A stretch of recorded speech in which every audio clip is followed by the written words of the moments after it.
আচ্ছা, আজকে আমাদের যেটা হবে সেটা হচ্ছে পোটেনশিয়াল এনার্জি অ্যান্ড ফিল্ডের মধ্যে যে রিলেশন সেটা, সেই টপিকটা আমরা পড়বো আজকে।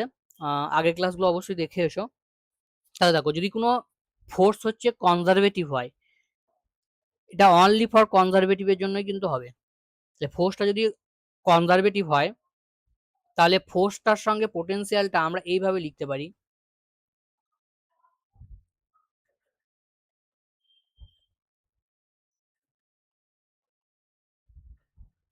এইভাবে লিখতে পারবো। ঠিক আছে, তার মানে কি ফোর্সটা হচ্ছে potential energy derivative with respect to x. যদি সেটা পোটেনশিয়াল এনার্জিটা অনলি ফাংশন অফ এক্স যদি হয় তাহলে তখন আমরা এরকম করেও লিখতে পারি। ঠিক আছে, শুধুমাত্র এক্স কম্পোনেন্টটা আমরা নেব। ঠিক আছে, আর পোটেনশিয়াল এনার্জিটা যদি আমার এক্স ওয়াই অ্যান্ড জেড এর ফাংশন হয় তাহলে আমাকে তিনটে কম্পোনেন্টই নিতে হবে। বেশ, তাহলে এই রিলেশনটা তোমাকে মাথায় রাখতে হবে। এইবার দেখো, যদি কোনো ইকুইলিব্রিয়াম হয় তাহলে ইকুইলিব্রিয়ামের কন্ডিশন কি? ইকুইলিব্রিয়াম মানে হচ্ছে ফোর্সটা জিরো হবে। তাহলে ফোর্সটা যদি জিরো হয় তাহলে আমার first order derivative of potential সেটাও জিরো হবে।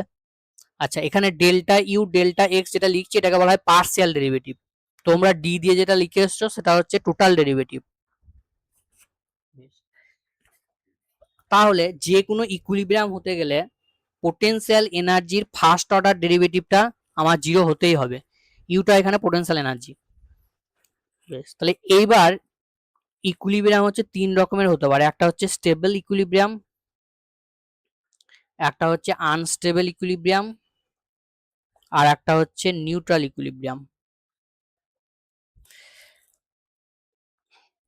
আচ্ছা, তাহলে তিনটেরই একটা কমন কন্ডিশন কি? First order derivative. ইকুইলিব্রিয়াম মানেই ফার্স্ট অর্ডার ডেরিভেটিভ জিরো হবে। এটা স্টেবলের ক্ষেত্রেও হবে, এটা আনস্টেবলের ক্ষেত্রেও হবে, এটা নিউট্রালের ক্ষেত্রেও হবে। এবার ইকুইলিব্রিয়ামটা কি ধরনের সেটা চেক করতে গেলে আমাকে পোটেনশিয়াল এনার্জির ডবল ডেরিভেটিভ করতে হবে। তাহলে ডবল ডেরিভেটিভটা যদি গ্রেটার দ্যান জিরো হয় তার মানে সেটা হচ্ছে স্টেবল ইকুইলিব্রিয়াম। ডবল ডেরিভেটিভটা যদি লেস দ্যান জিরো হয় মানে নেগেটিভ আসবে তাহলে সেটা হচ্ছে আনস্টেবল ইকুইলিব্রিয়াম। আর ডবল ডেরিভেটিভটা যদি ইকুয়াল টু জিরো হয় তাহলে সেটা হবে আমার নিউট্রাল ইকুইলিব্রিয়াম। এবং নিউট্রাল ইকুইলিব্রিয়ামের ক্ষেত্রে পোটেনশিয়াল এনার্জিটা কনস্ট্যান্ট হয়।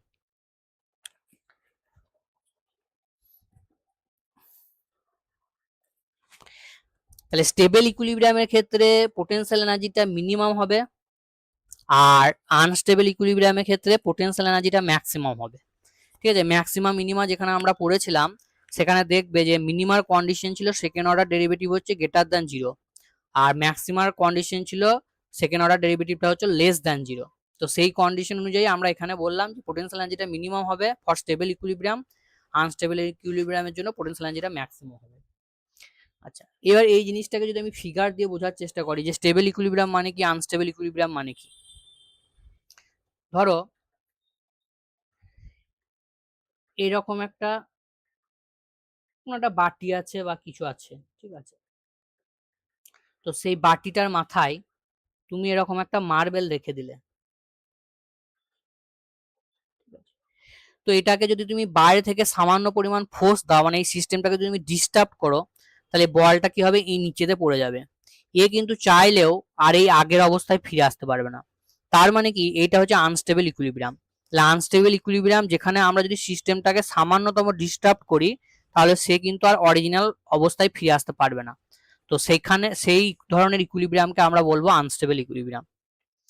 নেক্সট হচ্ছে স্টেবল ইকুইলিব্রিয়াম। স্টেবল ইকুইলিব্রিয়ামের ক্ষেত্রে কি হবে, ধরো ওই বাটিটা আমি এইভাবে রেখে দিলাম,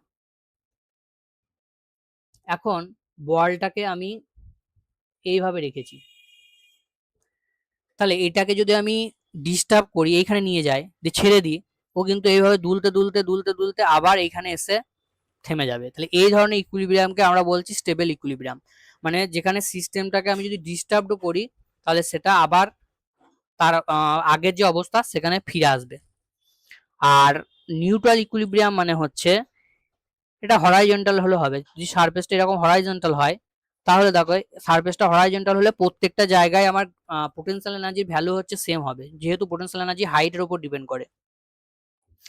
তাহলে তুমি যদি এখান থেকে বলটাকে এখানে নিয়ে যাও, এখান থেকে বলটাকে এখানে নিয়ে যাও, তাহলে বলটা এই যে নিয়ে গেলে যে পজিশনে তুমি নিয়ে গেলে ও সেখানেই থাকবে, নিউ পজিশনেই থাকবে। আবার এখান থেকে যদি তুমি এখানে নিয়ে যাও তাহলে ও এখানেই বসে থাকবে।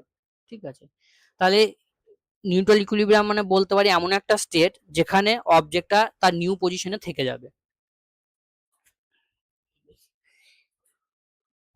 এইবার দেখো এই কনসেপ্ট থেকে আমরা একটা নিউমেরিক্যালস করার চেষ্টা করব।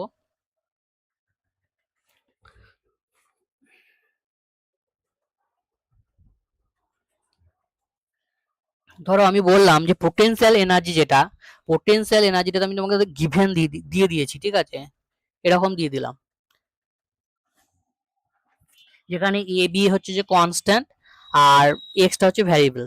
এবার আমি তোমাকে বললাম এখান থেকে তুমি ইকুইলিব্রিয়াম পজিশন বের করো, ইকুইলিব্রিয়াম পজিশন বের করো। আচ্ছা, এবং বলো যে ইকুইলিব্রিয়ামটা কি ধরনের, স্টেবল ইকুইলিব্রিয়াম না আনস্টেবল ইকুইলিব্রিয়াম। তাহলে ইকুইলিব্রিয়াম পজিশন বের করতে গেলে তোমাকে কি করতে হবে, এটাকে ফার্স্ট অর্ডার ডেরিভেটিভ করতে হবে। তাহলে দেখো এটা অনলি ফাংশন অফ এক্স আছে, তাহলে এক্স এর রেসপেক্টে ডেরিভেটিভ করলে হয়ে যাবে। তাহলে এটা এক্স এর রেসপেক্টে ডেরিভেটিভ করলে 2a এক্স মাইনাস বি। তাহলে ইকুইলিব্রিয়ামের জন্য ফার্স্ট অর্ডার ডেরিভেটিভ 0 হয়। তাহলে এখান থেকে তুমি এক্স এর ভ্যালু পেয়ে যাচ্ছ b/2a। তাহলে এইটা হচ্ছে আমার ইকুইলিব্রিয়াম পজিশন। আচ্ছা, এইবার যদি ইকুইলিব্রিয়ামটা তোমার চেক করতে হয় যে সেটা স্টেবল না আনস্টেবল, সেটার জন্য আমরা ডবল ডেরিভেটিভ করব। তাহলে ডবল ডেরিভেটিভ করি, তাহলে এটাকে আরেকবার ডেরিভেটিভ করো, এটাকে আরেকবার ডেরিভেটিভ করলে আসছে কত, 2a। আচ্ছা, 2a আসছে, a আর b দুটোই হচ্ছে পজিটিভ কনস্ট্যান্ট, তাহলে এইটা কি হবে, গ্রেটার দ্যান 0 হবে। তাহলে গ্রেটার দ্যান 0 যদি হয় তাহলে আমরা কি পড়েছি, পোটেনশিয়াল এনার্জিটা কি হয়, মিনিমাম হয়। আর পোটেনশিয়াল এনার্জি যদি মিনিমাম হয় তার মানে কি, সেটা স্টেবল ইকুইলিব্রিয়াম। তাহলে এই যে ইকুইলিব্রিয়ামটা আছে সেটা কি হবে, স্টেবল ইকুইলিব্রিয়াম। বোঝা গেছে? বেশ।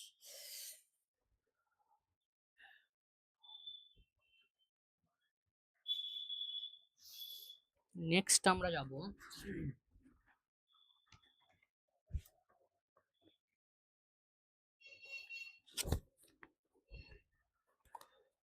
নেক্সট হচ্ছে law of conservation of energy.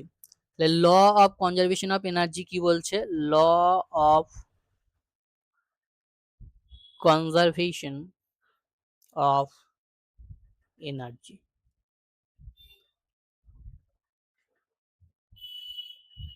Law of conservation of energy.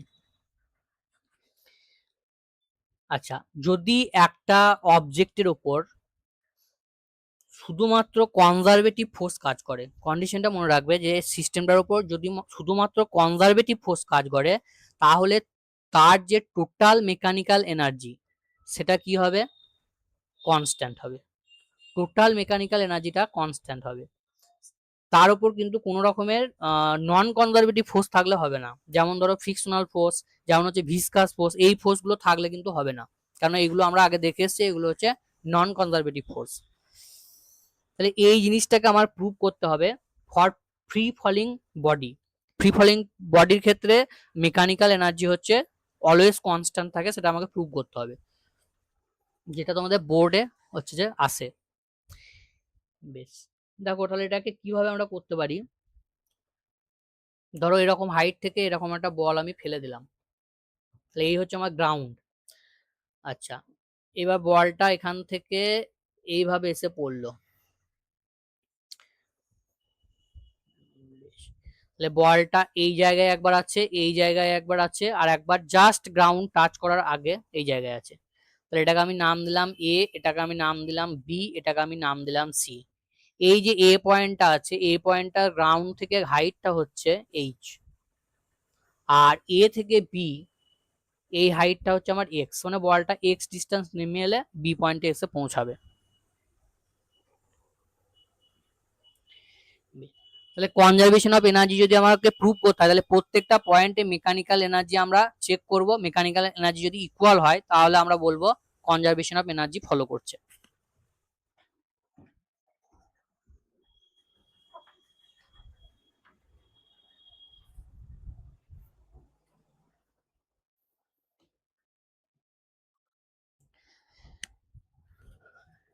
বেশ, তাহলে প্রথমে আমরা এ পয়েন্টের জন্য করব। তাহলে এ পয়েন্টের জন্য যদি করি তাহলে এ পয়েন্টের টোটাল এনার্জি হচ্ছে কত, টোটাল মেকানিক্যাল এনার্জি হচ্ছে কাইনেটিক এনার্জি প্লাস হচ্ছে পোটেনশিয়াল এনার্জি। আচ্ছা, বলটা এই পয়েন্ট থেকে আমি ছাড়ছি জাস্ট, তার মানে ইনিশিয়ালি রেস্টে আছে, তাহলে কাইনেটিক এনার্জি কত হবে এই পয়েন্টে 0। আর এইখান থেকে হাইটটা হচ্ছে এইচ হাইট, তাহলে পোটেনশিয়াল এনার্জির ফর্মুলা কত হয় এমজিএইচ, এমজিএইচ, এমজিএইচ। তাহলে এ পয়েন্টে টোটাল এনার্জি আমার কত হয়ে গেল এমজিএইচ। নেক্সট আমরা সি পয়েন্টে চেক করব। তাহলে সি পয়েন্টে যদি আমরা দেখি, তাহলে সি পয়েন্টে দেখো কাইনেটিক আর পোটেনশিয়ালের মধ্যে পোটেনশিয়াল এনার্জিটা থাকবে না, যেহেতু হাইটটা আমার 0 হয়ে গেছে। তাহলে শুধুমাত্র কাইনেটিক এনার্জি থাকবে। তাহলে কাইনেটিক এনার্জি ভ্যালু কত হয় half M V square, V C square বলবো। তাহলে সি পয়েন্টে আমার ভেলোসিটিটা বের করতে হবে। তাহলে সি পয়েন্টে ভেলোসিটিটা বের করার জন্য আমি কি করব, V C square equals to U square, U মানে এখানে 0, ইনিশিয়ালি 0 থেকে স্টার্ট করছে, তাহলে you square plus 2GH। Kinematics এর যে ইকুয়েশন গুলো পড়ে এসেছিলে সেই ইকুয়েশনটা আমরা এখানে ইউজ করলাম। তাহলে এখানে আমি যদি বসিয়ে দিই, এবার 2 কেটে গেল, তাহলে এমজিএইচ। তাহলে এই পয়েন্টে আর এই পয়েন্টে আমার সেম হয়ে গেল। আচ্ছা, এবার বি পয়েন্টটা আমরা প্রুভ করব। বি পয়েন্টে কিন্তু দুটোই থাকবে, কাইনেটিক এনার্জিও থাকবে অ্যান্ড পোটেনশিয়াল এনার্জিও থাকবে। আচ্ছা, বলটা যখন বি পয়েন্টে এসে পৌঁছায় তখন তার ভেলোসিটি আমরা ধরে নিলাম এম ভিবি, তার ভেলোসিটিটা ধরে নিলাম ভিবি। আর পোটেনশিয়াল এনার্জিটা কত হবে, গ্রাউন্ড থেকে এটার হাইট কত, এইখান থেকে এইটা হচ্ছে এইচ, আর এইখান থেকে এইটুকু হচ্ছে এক্স, তাহলে গ্রাউন্ড থেকে এর হাইটটা হচ্ছে এইচ মাইনাস এক্স। এইখান থেকে এইটুকু কত হবে এইচ মাইনাস এক্স হবে, তো এইখান থেকে এইটুকু কত হবে এইচ মাইনাস এক্স হবে। বেশ, তাহলে আমার পোটেনশিয়াল এনার্জি হয়ে যাচ্ছে M G H minus X. এইবার আমাকে এই ভিবিটা বের করতে হবে। তাহলে ভিবিটা আবার এইভাবেই আমরা বের করব। তাহলে ভিবি স্কোয়ার ইকুয়ালস টু, দেখো এখানে 0 থেকে স্টার্ট করেছে, তাহলে 0 প্লাস এম জি কতটা ডিস্টেন্স কভার করেছে, এইখান থেকে এইখানে কতটা ডিস্টেন্স কভার করেছে, এক্স ডিস্টেন্স কভার করেছে, তাহলে এক্স। তাহলে এখানে আমি বসিয়ে দাও হাফ এম, এটাকে আমি ভেঙে দিচ্ছি ব্র্যাকেটটাকে। আচ্ছা, এখানে আমার 2 কেটে যাবে, তাহলে এম জি এক্স এটা আর এটা কেটে গেল, তাহলে এম জি এইচ হচ্ছে টোটাল এনার্জি। তাহলে আমরা দেখছি যে টোটাল এনার্জিটা প্রত্যেকটা পয়েন্টে এমজিএইচ করে দিচ্ছে, তার মানে কি টোটাল এনার্জিটা আমরা বলতে পারি, টোটাল মেকানিক্যাল এনার্জি যেটা, সেটা আমরা কি বলতে পারি কনস্ট্যান্ট। তাহলে এর ক্ষেত্রে আমরা গ্রাফটা যদি বোঝার চেষ্টা করি, গ্রাফটা কিরকম হবে দেখো,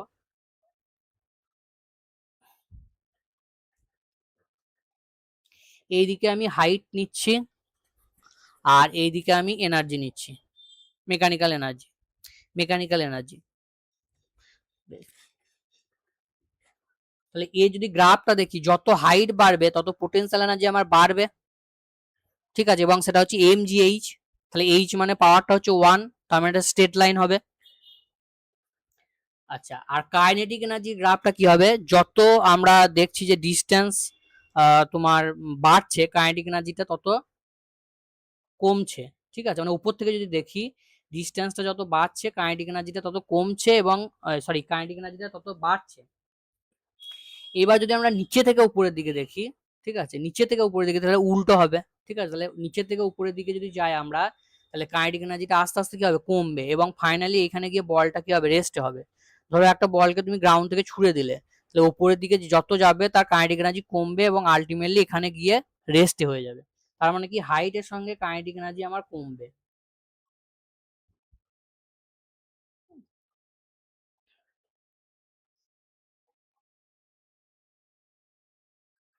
তার কাইনেটিক এনার্জি গ্রাফটা কিরকম হবে এরকম।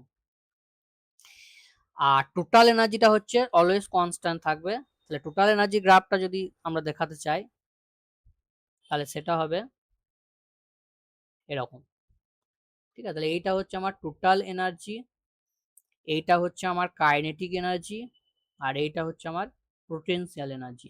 আর এই দেখো যে জায়গায় টাচ করছে সেই জায়গাটায় আমার kinetic energy and potential energy equal হবে, ঠেকা সেটা হচ্ছে ঠিক মিডিল হাইটে, সেটা হবে ঠিক মিডিল হাইটে, মানে h/2।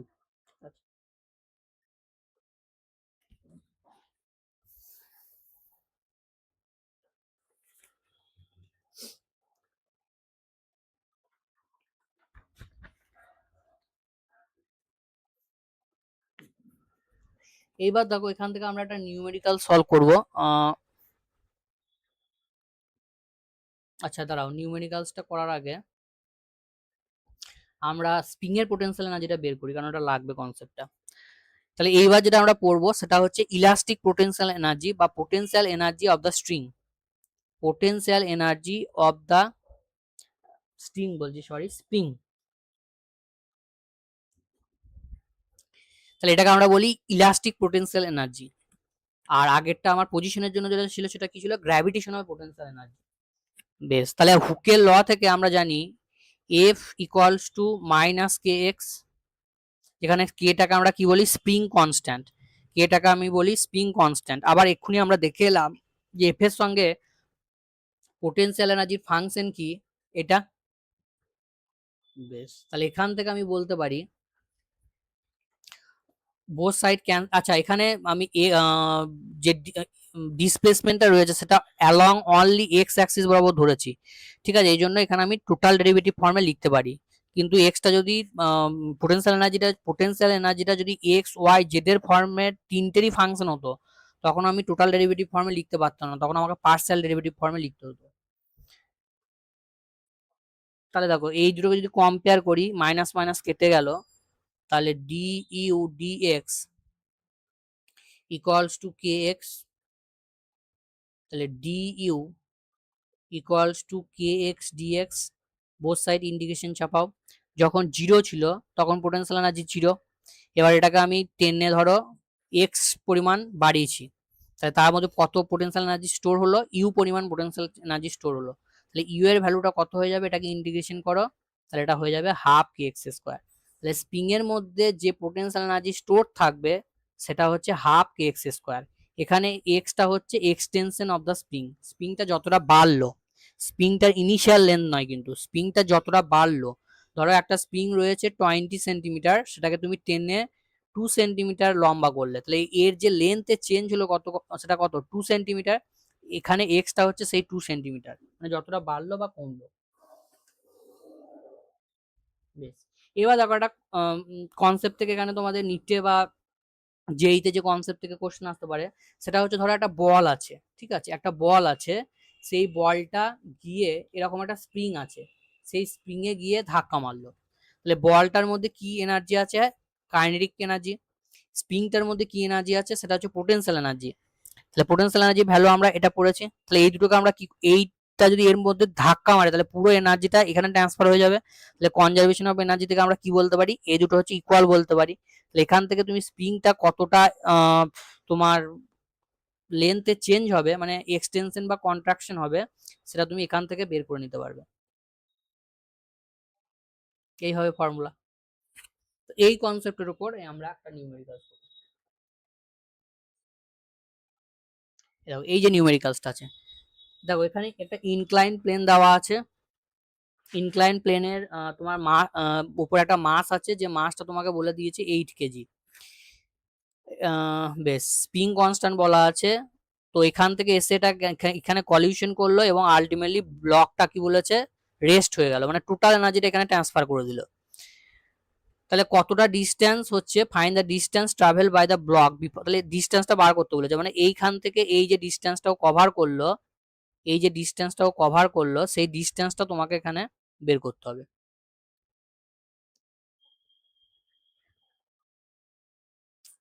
এই যে ডিস্টেন্সটা কভার করলো, এই ডিস্টেন্সটা তোমাকে বের করতে হবে, তাহলে এটা আমি এস ধরছি।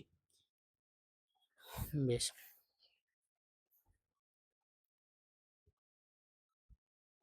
তাহলে এক্ষুনি আমরা পড়লাম যে এখানে কনসেপ্ট কি ছিল, কনসেপ্ট ছিল half M V square equal to half K X square.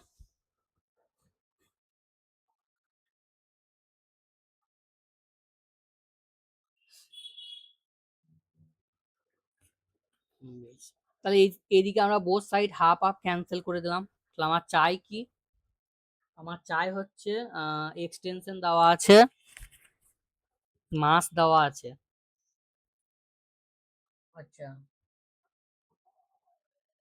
Sorry sorry, 1 minute এটা পোটেনশিয়াল কাইনেটিক এনার্জি কেন লিখছি, এটা তো কাইনেটিক এনার্জি নেই, এটা এখানে তোমার এই হাইটে যখন আছে তখন এটার মধ্যে কি এনার্জি আছে, পোটেনশিয়াল এনার্জি আছে, এটার মধ্যে পোটেনশিয়াল এনার্জি আছে, তাহলে এটাকে আমরা এমজিএইচ করব।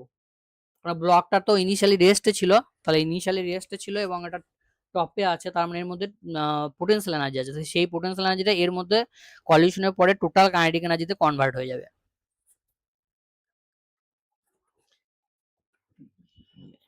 এবার দেখো আমার এই এইচটা কিন্তু আমার জানা নেই, ঠিক আছে, এইচটা জানা নেই, তাহলে আমি এইচ আর এস এর মধ্যে একটা রিলেশন বের করে নিই।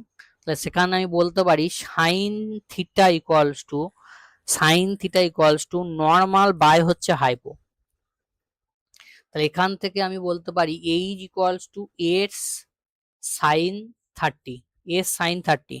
আচ্ছা সাইন 30 ভ্যালু হচ্ছে আমার হাফ, তাহলে এস বাই টু, তাহলে হবে এস বাই টু, তাহলে এইচ এর জায়গায় আমি এস বাই টু বসাতে পারি, তাহলে M G S by two K X square, তাহলে এখান থেকে আমার এসটা বেরিয়ে যাবে, তাহলে S equals to 2kx² by হচ্ছে এম জি। আচ্ছা তাহলে 2k-টা হচ্ছে তোমার স্প্রিং কনস্ট্যান্ট 200, এক্সটা বলেছে 1, তাহলে 1 স্কোয়ার মানে 1, মাসটা তোমার বলা আছে 8, আমি জিটাকে 10 ধরে নিলাম, ঠিক আছে, ক্যালকুলেশনের সুবিধার জন্য, যদি তোমাদের কোশ্চেনে কিছু না দেওয়া থাকে তাহলে অবশ্যই 9.8 ধরবে। তাহলে এটা 4 দিয়ে কাটলো, আর এটা তোমার 0 0 কাটলো, এটা কাটলো, তাহলে 5, তাহলে কতটা ডিস্টেন্স ট্রাভেল করেছে, 5 মিটার ডিস্টেন্স কভার করেছে। একবার দেখে নি ক্যালকুলেশনটা ঠিক করলাম, এস বাই টু, ও এখানে এই হাফটা তো কাটবে না, এই হাফটা কাটবে না, তার মানে এখানে একটা হাফ থাকবে, তাহলে এই হাফ কেটে গেল, তাহলে এই টুটা থাকবে না, এই টুটা থাকবে না। আচ্ছা আমি একবার ক্যালকুলেশনটা ফ্রেশ করে করি।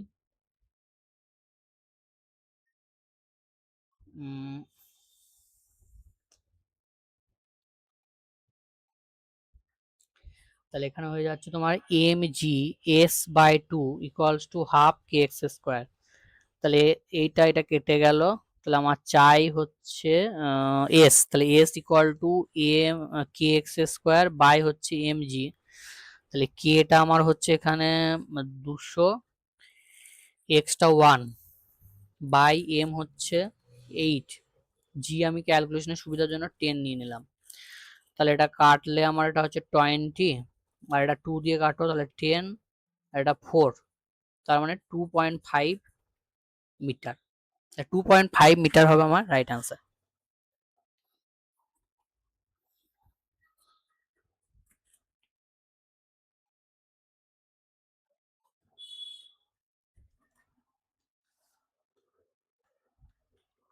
এইবার দেখো আর একটা তোমার ইলাস্ট্রেশন আছে যেটা খুব আসে পরীক্ষায়, সেটা হচ্ছে ওয়ার্ক ডান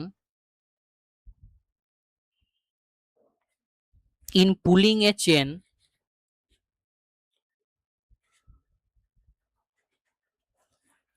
এগেনস্ট গ্র্যাভিটি।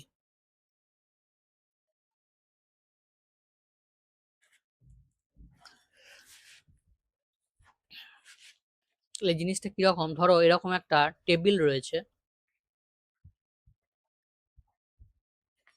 এই টেবিলের উপর আমি একটা কোনো একটা চেন রেখে দিয়েছি, তাহলে চেনটা এরকম করে কিছুটা নিচে রয়েছে আর কিছুটা উপরে আছে, তাহলে আমি ধরে নিলাম যে চেনটার টোটাল যে লেন্থটা সেটা হচ্ছে আমার এল,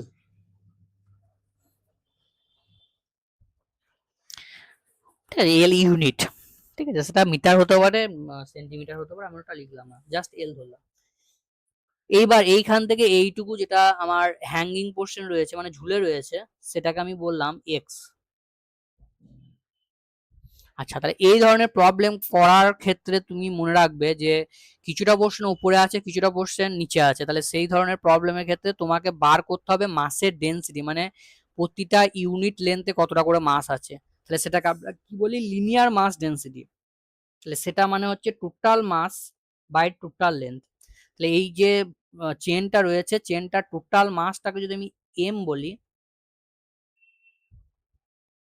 আর টোটাল লেন্থটাকে যদি এল বলি, তাহলে ইউনিট লেন্থে কত করে মাস আছে সেটা হচ্ছে এম বাই এল।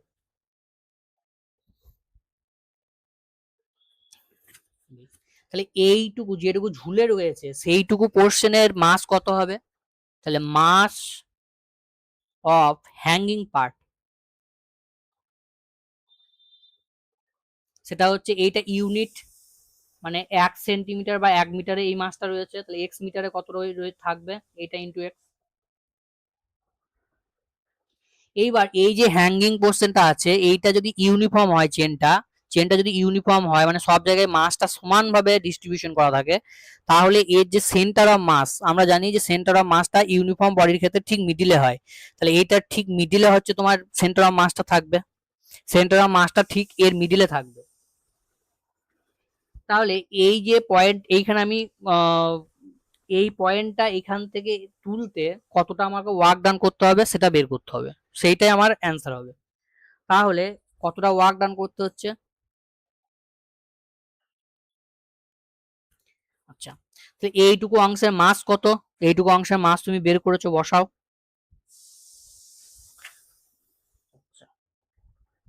তাহলে এখানে ওয়ার্ক ডান মানে হচ্ছে এমজিএইচ, এমজিএইচ পোটেনশিয়াল এনার্জি যেটা, তাহলে এমজিএইচ, তাহলে এইটা হচ্ছে তোমার মাস হ্যাঙ্গিং পোর্শনের। আচ্ছা, জি, এটা জি, বেশ,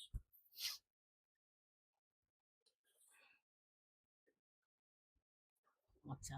আর এইটাকে যদি আমি এক্স বলি, তাহলে সেন্টার অফ মাসটা আমার হচ্ছে ঠিক এক্স বাই টু এ রয়েছে, তাহলে এই পয়েন্টটাকে আমি তুলে এইখানে নিয়ে যাচ্ছি, তাহলে টোটাল ওয়ার্ক ডান আমার হয়ে গেল এম জি এক্স। এখানে এক্সটা হচ্ছে এইটুকু ডিস্টেন্স, সেন্টার অফ মাসের এইটুকু ডিস্টেন্স, কারণ আমাকে সেন্টার অফ মাসটা তুলতে গেলে এখান থেকে এইটুকু তুলতে হচ্ছে। তাহলে এখান থেকে আমার ওয়ার্ক ডানের যে ফর্মুলা সেটা বেরিয়ে যাচ্ছে এম জি এক্স এক্স কেটে যাবে বাই, সরি এক্স এক্স কাটবে না, x square m g x square by এটা m G by 12 into x square.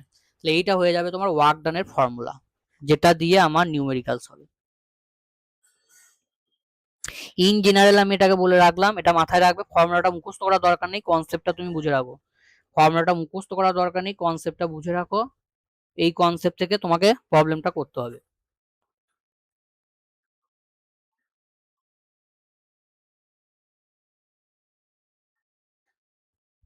বেশ, চলো তাহলে একটা প্রবলেম এখান থেকে করা যাক। এই যে প্রবলেমটা দেখো, এটা কি বলেছে, ইউনিফর্ম চেন অফ লেন্থ এত metre kept on a table such that a length of এত centimetre hanging freely from the edge, এটা টোটাল মাস এত দেওয়া আছে, work done in the pulling chain. ঠিক আছে, তাহলে আমি যে ফর্মুলাটা ডিরাইভ করে এলাম সেখান থেকে আমি কি পেলাম, যে এম জি ওয়ার্ক ডান কত ছিল, এক মিনিট এক মিনিট এক মিনিট,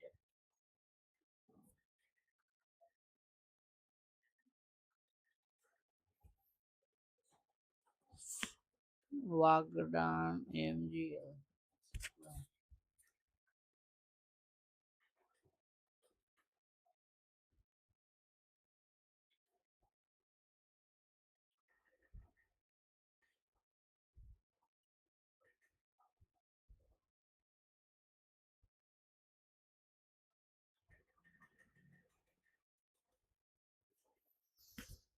বেশ চলো এখান থেকে যদি আমি বসাই, তাহলে আমার ফর্মুলাটা কত ছিল,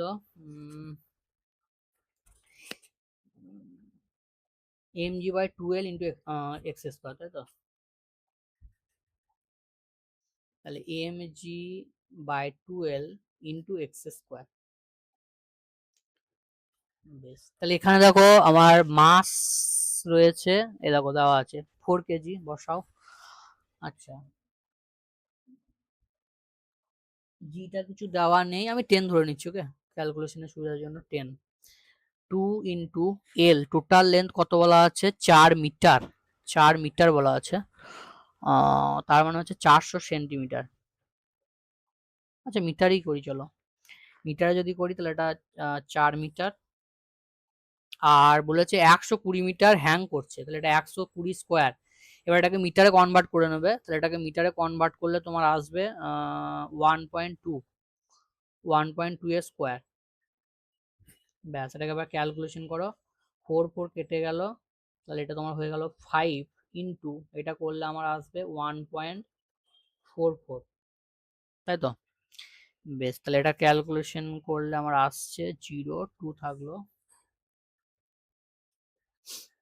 তাহলে এটা হচ্ছে তোমার 7.2। তাহলে ওয়ার্ক ডানের ভ্যালু হয়ে যাবে আমার 7.2 জুল। ওয়ার্ক ডানের ভ্যালু আমার হয়ে যাবে 7.2 জুল। বুঝা গেছে? তাহলে এখানে জাস্ট কনসেপ্টটা বুঝে না, এই কনসেপ্ট থেকে এইটা তোমাকে করতে হবে। যদি মনে না থাকে তোমাকে ওই তোমাকে ওখান থেকে বের করতে হবে, ঠিক আছে? ওইভাবে আমি যেমনভাবে দেখিয়ে দিলাম ইন জেনারেল ধরে, ওইভাবে বের করে ওখান থেকে সলভ করবে। আর কি বাদ গেল এখান থেকে? স্ক্রিন হয়ে গেল তোমার, হয়ে গেল। আর থাকছে পাওয়ার, রাইট, পাওয়ারটা থাকছে, তাই তো?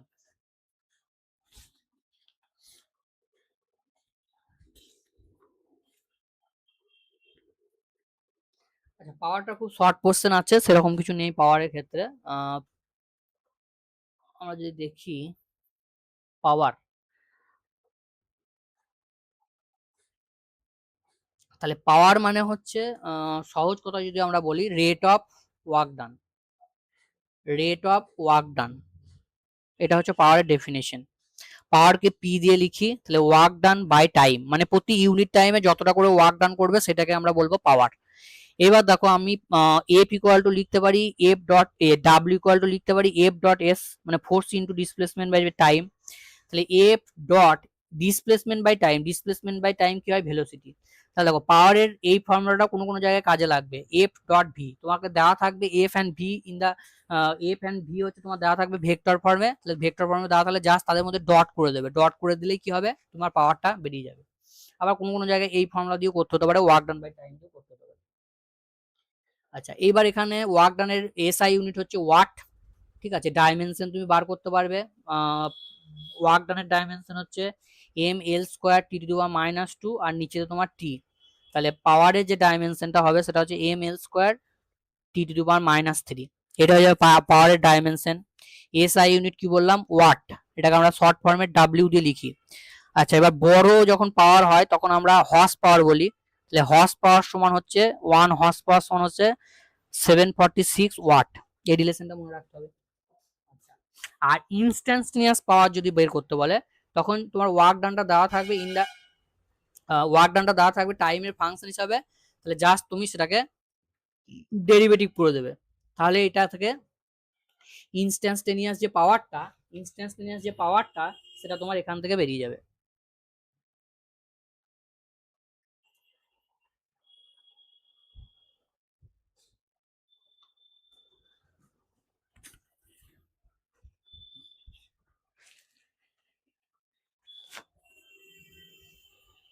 আচ্ছা, এই গেল।